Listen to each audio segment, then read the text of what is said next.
नमस्कार दोस्तों, स्वागत है आप सभी लोगों का एक बार फिर से। साल 2023 का सबसे बड़ा एकादशी, जिसे हम सब पाप मोचनी एकादशी के नाम से जानते हैं, यह एकादशी 17 मार्च को दोपहर 12:36 से शुरू हो जाएगा, जो कि 18 मार्च 2023 को सुबह 9:43 में समाप्त होगा। दोस्तों, आज के जो वीडियो हैं इतना सुंदर है, इतना ज्ञानवर्धक इसमें जानकारी बताऊंगा। इस जानकारी से आपके कैसा भी परेशानी हो, दुख हो, तकलीफ हो, सारे सब चीज समाप्त हो जाएंगे और आपको आत्मज्ञान की प्राप्ति होगा। इतना ही नहीं दोस्तों, इस वीडियो को देखने के बाद आप कैसे भी घोर विपत्ति में पड़े हो, संकट में पड़े हो, इससे आपको तत्काल छुटकारा मिल जाएंगे।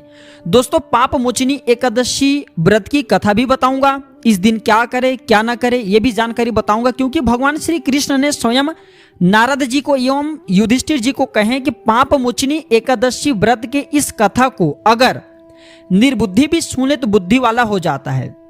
अगर कैसा भी पापी मनुष्य सुन ले उनके पाप मिट जाते हैं, क्योंकि नाम से ही स्पष्ट है, पाप मोचनी एकादशी अर्थात पापों का शमन करने वाला। तो दोस्तों, इस वीडियो को आपको पूरा जरूर देखना है। और आप लोगों को बताना चाहूंगा, प्राचीन ज्ञान चैनल में अब बहुत सारे जो सामग्री हैं, हमारे जो स्टोर बने थे प्राचीन ज्ञान स्टोर, इसमें आप लोग ऑर्डर लगा रहे थे, लेकिन कुछ कारण के चलते आप लोगों की ऑर्डर नहीं पहुंचाए जा रहे थे। हमारे वेबसाइट में कुछ इशू आ गई थी। अब दोस्तों, आज से आप जो भी ऑर्डर करेंगे वह ऑर्डर आपको 3 से 4 दिनों के भीतर में तत्काल मिल जाएंगे। कुछ कारणों के चलते नहीं दे पा रहे थे। तो चले जानते हैं पाप मोचनी एकादशी की व्रत किन्हें रखना चाहिए और इनके कथा सुनने का क्या फायदा है, और हमें पाप मोचनी एकादशी की कथा क्यों सुनना चाहिए। साथ ही साथ दोस्तों, आप सभी लोगों को बताना चाहूंगा, अगर आप भी पेड़ पौधे, जड़ी बूटी एवं तंत्र विज्ञान में रुचि रखते हैं, हमारे हिंदू धर्म में थोड़ा बहुत रुचि रखते हैं, तो आप हमारे चैनल को सब्सक्राइब कर हमारे साथ जरूर जुड़े। देखिए, प्राचीन ज्ञान एक यूट्यूब चैनल नहीं बल्कि आप सभी दर्शकों का परिवार है। दोस्तों, हम चाहते हैं कि हमारे चैनल में जितने भी जुड़े हुए लोग हैं, आप हमारे वीडियो को देख रहे हैं, विवर्ष नहीं बल्कि आप हमारे परिवार के हिस्से हैं। जो भी समस्या है, जो भी प्रॉब्लम है, बिल्कुल ही कमेंट बॉक्स में पूछे, आपकी मदद की जाएगी। और आप हमारे चैनल के साथ जुड़ते हैं तो आपको ज्ञान भरी अच्छे जानकारी सीखने को मिलते हैं, जो कि आपके जीवन को सुगम बनाते हैं, सरल बनाते हैं। तो दोस्तों, धर्मराज युधिष्ठिर भगवान श्री कृष्ण से पूछते हैं कि हे जनार्दन, हे भगवान श्री कृष्ण, चैत्र महीने की कृष्ण पक्ष की जो एकादशी हैं, कृपया करके इनके नाम बताइए तथा इनकी जो महत्व है, इनकी जो प्रभाव हैं, भगवान इन्हें आप मुझे समझाने के प्रयास करें। ये व्रत रखने से हमें कौन सी पुण्य की प्राप्ति होता है, कृपया हे जनार्दन आप हमें बताने का प्रयास करें। तो ऐसा माना जाता है कि अगर इस कथा को आप भी एक बार सच्चे दिल से पूरे विश्वास के साथ श्रवण करेंगे तो कैसा भी आपके पाप हो, पूर्वकृत जो पाप होते हैं वह मिट जाते हैं। कथा प्रारंभ करने से पहले कमेंट बॉक्स में ओम नमो भगवते वासुदेवा लिखना न भूले। चल मैं कथा शुरू करता हूं दोस्तों। ओम नमो भगवते वासुदेवा फटाफट कमेंट बॉक्स में लिख दीजिए। तो भगवान श्री कृष्ण बोलते हैं कि हे राजन, हे युधिष्ठिर, चैत्र महीने की कृष्ण पक्ष की एकादशी का नाम पाप मोचनी एकादशी है।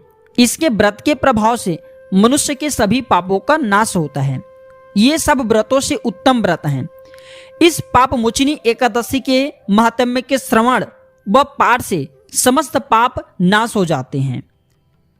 भगवान श्री कृष्ण कहते हैं कि हे युधिष्ठिर, एक समय देवर्षि नारद जी ने जगत पिता ब्रह्मा जी से कहा कि महाराज पिताश्री, आप मुझे चैत्र मास के कृष्ण पक्ष की एकादशी का विधान कहिए। ब्रह्मा जी कहने लगे कि हे नारद, चैत्र मास के कृष्ण पक्ष की एकादशी को पाप मोचनी एकादशी के नाम से जानते हैं। इसे पाप मोचनी एकादशी के रूप में मनाते हैं। इस दिन भगवान विष्णु का पूजन किया जाता है। और इसकी कथा के अनुसार प्राचीन समय में नारद जी को भगवान ब्रह्मदेव कथा बता रहे हैं और भगवान श्री कृष्ण युधिष्ठिर को कथा बता रहे हैं। कथा के अनुसार प्राचीन समय में चित्ररथ नाम का एक रमणीक वन था और इस वन में देवराज इंद्र, गंधर्व कन्या तथा देवताओं का सहित जितने भी देवता थे, शुभ देवता, ये सब स्वच्छंद विचार करते थे, वहां पे आते जाते थे। एक बार मेधावी नामक ऋषि भी वहां पर तपस्या करने गए थे। ये जो मेधावी नाम का ऋषि हैं, ये च्यवन का पुत्र माना जाता है। तो जो मेधावी नाम का ऋषि हैं, ये ऋषि भगवान शंकर जी के उपासक थे तथा जो अप्सरा थी वह बिल्कुल ही शिव के द्रोही थी। तो एक बार कामदेव ने मुनि का तप भंग करने के लिए उनके पास मंजू घोषा नामक अप्सरा को भेजा। दोस्तों, जो ऋषि थे वह युवावस्था वाले थे। युवावस्था वाले मुनि जो हैं अप्सरा के जो हाव हैं, भाव हैं, नृत्य हैं, गीत हैं, इसके कटाक्ष में मंजू घोषा नाम की अप्सरा के जो कटाक्ष हैं इसमें मोहित हो गए और उनके साथ रति क्रीड़ा करने लगे। 57 वर्ष तक रति क्रीड़ा किए। एक दिन मंजू घोषा ने देवलोक जाने की आज्ञा मांगी। उसके द्वारा आज्ञा मांगने पर मुनि को भान आया और उन्होंने जो मुनि है उन्हें उसी समय आत्मज्ञान की प्राप्ति हुई और मुनि को लगा कि मुझे रसातल में पहुंचाने का एकमात्र कारण जो ये अप्सरा है, ये मंजू घोषा है। और मुनि को आत्मज्ञान हुआ तो आत्मज्ञान होते ही क्रोध होकर के उन्होंने मंजू घोषा को पिशाचिनी होने का श्राप दे दिया। श्राप सुनकर के जो मंजू घोषा नाम की अप्सराएं कांपते हुए ऋषि से अपने उद्धार की कामना करने लगे। तब जो ऋषि हैं इन्होंने कहा कि पाप मोचनी एकादशी का व्रत रखो और अप्सरा ने मुनि के जो बताए उपाय हैं इनके पालन किए। और जो ये मुनि हैं अप्सरा को श्राप देने के बाद च्यवन ऋषि के आश्रम में चले गए, क्योंकि ये च्यवन ऋषि के पुत्र माने जाते हैं। दोस्तों ऐसा माना जाता है कि पुत्र के मुख से इस प्रकार के श्राप को सुनकर के च्यवन ऋषि बहुत ही क्रोधित हुए, उनके निंदा किए और उन्हें भी कहा कि आप भी पाप मोचनी एकादशी की व्रत रखो। और दोनों ने पाप मोचनी एकादशी व्रत को किए। मंजू घोषा अप्सरा भी की और जो ये मुनि है मेधावी नाम का, ये भी पाप मोचनी एकादशी के व्रत को किए और व्रत के प्रभाव से ये भी सभी प्रकार के जो काम आतुर थे, जिन्हें इन्हें पाप लगा था, इनसे मुक्ति हो गए। और जो मंजू घोषा नाम की अप्सरा थी जो कि पिशाचिनी बन चुकी थी, इन्हें भी पिशाच योनि से मुक्ति मिल करके स्वर्ग की पुनः प्राप्ति हुई। भगवान ब्रह्मदेव कहते हैं कि हे नारद, जो कोई मनुष्य, और भगवान श्री कृष्ण भी युधिष्ठिर को कहते हैं कि जो कोई मनुष्य विधि पूर्वक इस व्रत को करेगा उनके सारे पापों से उन्हें मुक्ति मिल जाएगा। और जो कोई इस व्रत के महात्म्य को पढ़ेगा, सुनेगा, उनके सारे संकटों से उन्हें तत्काल मुक्ति मिलेगा। तो दोस्तों आप भी बड़े किस्मत वाले हैं और हम भी बड़े सौभाग्य वाले हैं। किस प्रकार के जो एकादशी की व्रत हैं इसे हमें जो है आप लोगों को कहने का सौभाग्य प्राप्त हुआ और आप लोगों को सुनने का सौभाग्य प्राप्त हुआ। अब जानते हैं कि दोस्तों पाप मोचनी एकादशी के दिन हमें क्या करना चाहिए जिससे हमारे ज़्यादा से ज़्यादा उन्नति हो। दोस्तों पाप मोचनी एकादशी के दिन अगर आप कुछ उपाय करते हैं तो इस उपाय से आपके कैसा भी संकट हो, परेशानी हो, जीवन में चली जो तकलीफ है ये दूर हो जाते हैं। और साथ ही साथ ऐसा माना जाता है पाप मोचनी एकादशी कोई साधारण एकादशी नहीं, क्योंकि दोस्तों सभी प्रकार के पापों का नाश करते, शमन करते हैं। तो पाप मोचनी एकादशी के दिन कुछ ऐसे कार्य जिसे नहीं करना चाहिए, कुछ ऐसे कार्य जिसे हमें करना चाहिए। जैसे कि पाप मोचनी एकादशी के दिन गंध युक्त चीजों का सेवन नहीं करना चाहिए। गंध युक्त चीज में क्या आ जाते हैं, जैसे कि लहसुन है, प्याज है। अगर आप इत्यादि का सेवन करते हैं, मैं बताना चाहूंगा आप व्रत रखे हैं या न रखें कोई बात नहीं, अगर इस दिन केवल आप लहसुन और प्याज का परित्याग कर देंगे तो दोस्तों आपको व्रत के बराबर पुण्य की प्राप्ति होगा।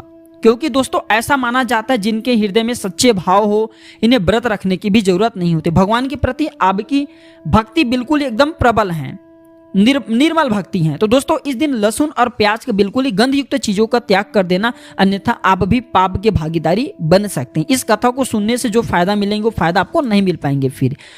और दोस्तों इस दिन एकादशी के दिन बैगन की जो सब्जी होते हैं इसे भूल करके नहीं खाना चाहिए। बैगन की सब्जी भगवान विष्णु जी की जो पूजन पाठ अनुष्ठान होते हैं इसमें बिल्कुल ही प्रयोग नहीं किए जाते, मत करना, ये व्रत को तोड़ने का काम करते हैं। और एक बात का विशेष ध्यान रखना, एकादशी का दिन पड़े इसलिए इस दिन बाल और नाखून को कदापि मत काटना।